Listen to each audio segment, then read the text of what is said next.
Salut les bricolos, j'espère que ça roule. Aujourd'hui on se retrouve dans une vidéo un petit peu spéciale, un peu en mode vlog, parce que j'ai un souci avec ma raboteuse Metabo que voici. Alors le souci c'est qu'en gros ça me fait des bosses.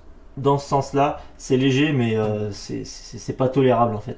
Donc c'est vraiment très bizarre, on va voir ce qui se passe. Je vais vous montrer déjà l'ampleur des dégâts, puis on va démonter la bête pour voir qu'est-ce qui se passe réellement. Allez, c'est parti.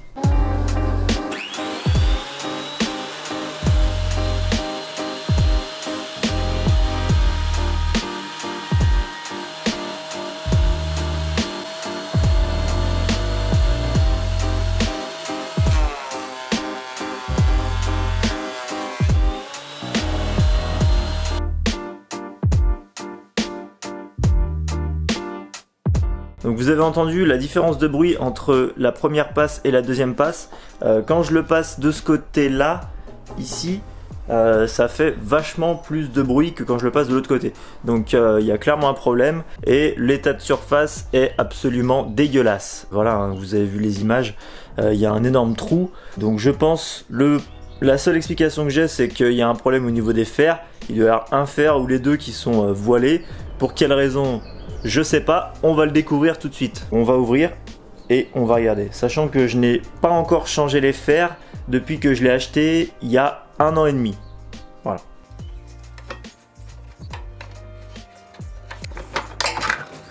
Ok, ensuite on va dévisser ces deux vis pour enlever ce capot et pour accéder à l'arbre de la raboteuse.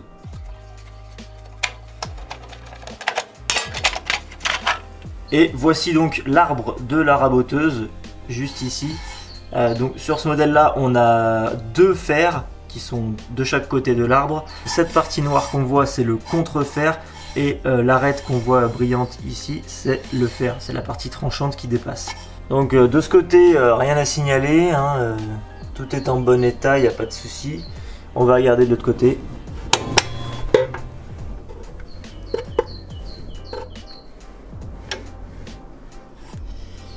Ok, bah voilà le problème, hein. Je crois que c'est assez clair. On a des copeaux qui se sont glissés sous le fer, alors ça c'est la première fois que je vois ça vraiment, hein. Qui ont bourré, mais vraiment bourré à mort, hein, sous le fer, et ça, on le voit bien ici, ça a bombé, ça a voilé le contre-fer.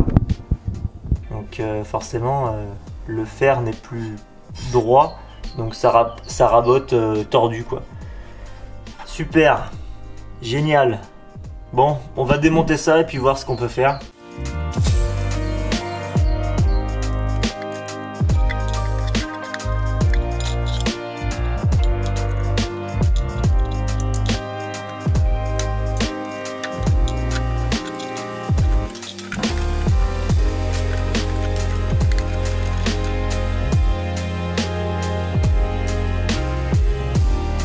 Ça se voit tout de suite, hein. Là on a une bosse, ici on a une bosse là aussi. Enfin, bref, il n'y a rien qui est droit. Et c'est surtout sur cette partie là. De ce côté encore ça va, mais de ce côté c'est complètement voilé. Donc voilà. Le problème c'est que je pense pas qu'on puisse rattraper ça. Donc à mon avis il faut remplacer cette pièce. Là on a le fer juste ici. On va l'enlever. Tac. Voilà, donc c'est un fer tout simple, hein. Réversible, ça c'est vrai que c'est plutôt pas mal, parce que du coup, une fois que tu as un côté qui est mort, tu le retournes et tu as une lame neuve. Donc voilà, voilà les copeaux qui se sont foutus en dessous, quoi. C'est un truc de dingue, c'est comprimé, quoi.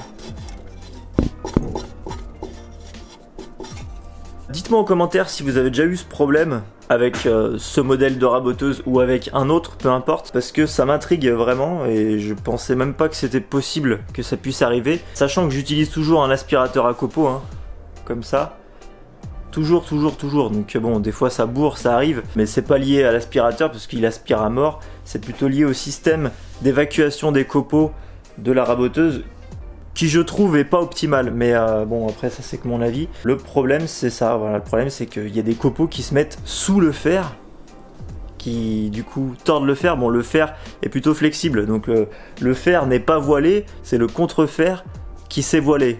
Donc voilà. Donc bah écoutez, dites-moi si vous avez des infos, si vous avez déjà eu ce problème. Et puis voilà quoi, mais j'espère que ça va pas se reproduire. Bon bref, on continue. Donc, juste rapidement pour vous expliquer le fonctionnement d'une raboteuse. Donc en fait vous avez un arbre.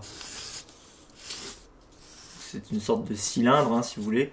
Et dessus vous avez deux ou parfois plus, hein, des fois il y en a quatre, des fers qui sont vraiment insérés à l'intérieur. Ça existe aussi avec des pastilles, ça c'est le top. C'est des petites pastilles, c'est des arbres qui sont hélicoïdaux, donc en fait ça fait comme une hélice, et il y a plein de petites pastilles qui sont vissées tout autour, et là on a une qualité de coupe absolument géniale. Mais bon, la plupart du temps, dans 99% des cas, vous retrouverez sur des arbres de dégauchisseuse ou de raboteuse des fers sur toute la longueur qui sont parfaitement droits, et c'est ça qui va faire que vous allez avoir une coupe qui va être droite. Et il y a également plusieurs conceptions par rapport à la fixation de ces fers. Ce qu'on retrouve habituellement, c'est plusieurs vis qui sont sur le long, mais il n'y a pas vraiment de contre-fer en fait, c'est un petit peu fait différemment. Donc, du moins c'est différent que sur la métabo. Et vous avez directement des clés à laine et vous vissez directement dessus. C'est ce qu'on retrouve principalement sur du matos pro, donc des grosses machines d'atelier.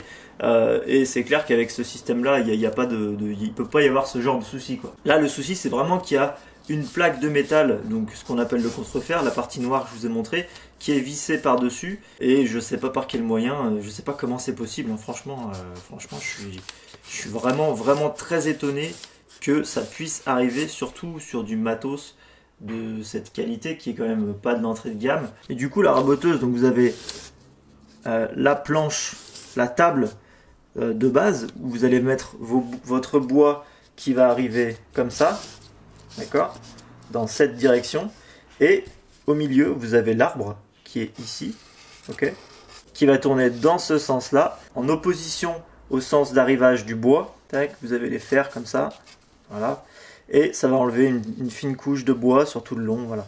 Vous avez également à l'avant un rouleau d'entraînement qui est motorisé, pareil, il va tourner dans ce sens là pour amener la pièce et qu'elle soit guidée. Donc il y a un rouleau devant, puis il y a un rouleau de sortie également, voilà. Donc voilà comment fonctionne une raboteuse de manière très schématique. Bon, ce que je vais faire, je vais essayer de redresser tant bien que mal le contre-fer. Voilà, je suis pas convaincu d'y arriver, mais bon, qui ne tente rien à rien, comme on dit. Je vais faire ça en caméra off, je te reprends juste après pour voir si ça a marché ou pas. Allez, à toutes.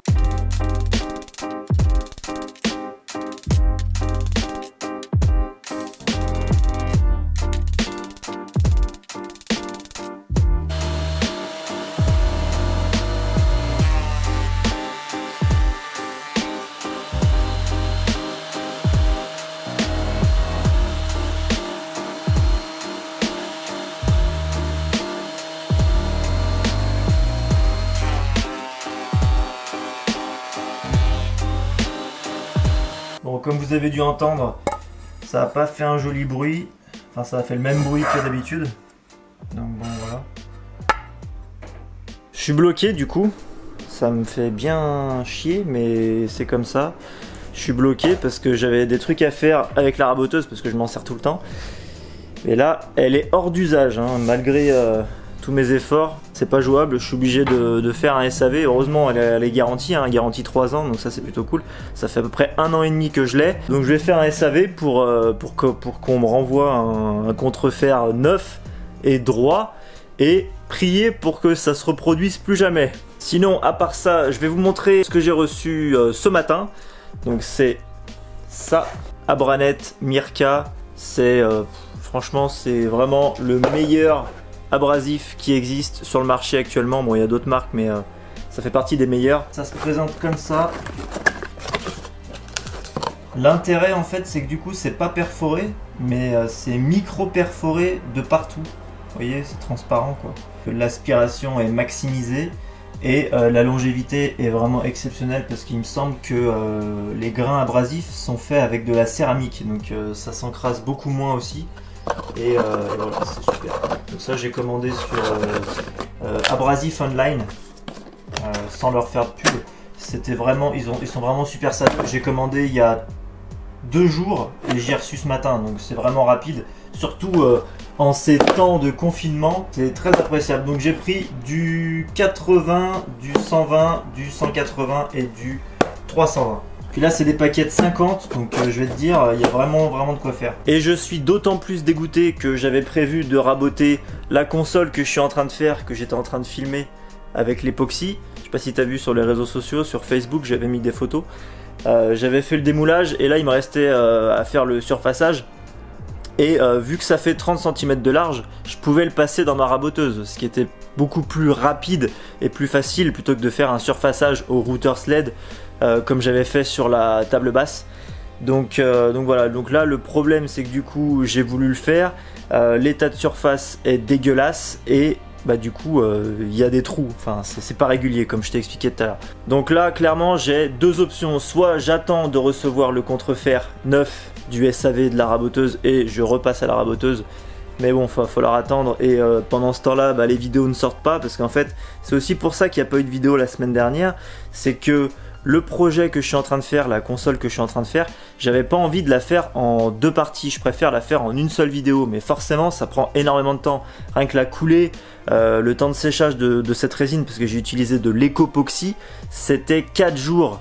4 jours de séchage, donc après il faut attendre une semaine avant de démouler. Donc là si je dois encore attendre je sais pas combien de temps, surtout encore en cette période de Covid-19 là, si je dois encore attendre des semaines avant de recevoir la pièce pour la raboteuse, je suis pas sorti de l'auberge et vous allez pas avoir de vidéo avant des semaines. Donc je pense que la meilleure solution c'est de le faire avec un routeur sled, donc à la défonceuse.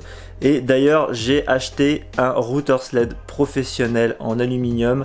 Bon, il y en a qui vont dire que ça sert à rien, mais bon, c'est quand même beaucoup plus précis qu'un routeur sled fait maison avec du contreplaqué comme j'ai pu le faire pour la table basse. Là, c'est en aluminium, c'est tout usiné, c'est nickel quoi. Donc je l'ai commandé des États-Unis, il a été expédié hier et a priori je le reçois le 8 avril. Donc c'est super rapide. Donc on va voir ce que ça donne parce qu'il faut que j'avance, il faut que je continue et il faut que je termine cette console pour que je puisse faire la vidéo et que je puisse vous montrer ce que ça donne. Voilà pour les nouveaux. J'espère que tout va bien de votre côté, que vous vous ennuyez pas trop. Bon, moi j'ai de la chance, je suis à la campagne donc j'ai le jardin et tout. Voilà, ceux qui sont en appart, c'est vrai que c'est un peu galère. Donc bah courage à tous. On se retrouve très bientôt, je sais pas quand, hein, en fonction de quand ça va arriver tout ça.